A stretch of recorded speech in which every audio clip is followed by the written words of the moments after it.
Hello everyone, welcome back to my channel to another new blog. আজ আমি রিসেপশনে part 2টা নিয়ে চলে এসেছি। তাই যারা যারা এখনও পার্ট 1টা দেখোনি তার আগে গিয়ে পার্ট 1টা দেখে নাও, তারপর পার্ট 2টা দেখো। তো এখানে হচ্ছে ফ্যামিলি ফটোশ্যুট, আমি পার্ট 1এই দেখিয়েছি। এবার চলে আসি মেন কোর্সের দিকে।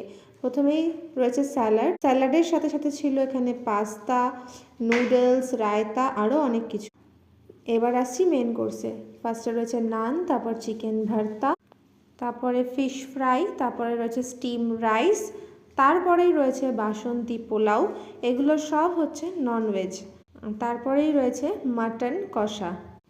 আর ভেজে ছিল বাসন্তী পোলাও, পনির পাসিন্দা, ফুলকপি রোস্ট এটা, আর এটা মিক্স ভেজ কিছু একটা ছিল, আর ছিল পনির। আর ডেজার্টে ছিল রাবড়ি, সাথে রসগোল্লা আর জিলেপি। মানে জিলেপির ওপরেই রাবড়িটা দেওয়া হয়, বাট অনেকেই শুধু রাবড়ি খেয়েছে, জিলেপিটা স্কিপ করে দিয়েছে। তারপর চাটনি, পাঁপড়, আর ছিল কুলফি। যেহেতু আমি আইসক্রিম খাইনি, তাই জন্য আমি আইসক্রিমের ভিডিওটাও করি। আর এখানে আমাদের বন্ধুরা খাচ্ছে, তাই আমি ভাবলাম একবার সবার ভিডিওটা করে নিই, কারণ আমার অলরেডি খাওয়া হয়ে গেছিলো। তো চলো, রিসেপশনের ভিডিও এই অবধি রইল। নতুন কোনো ভিডিও নিয়ে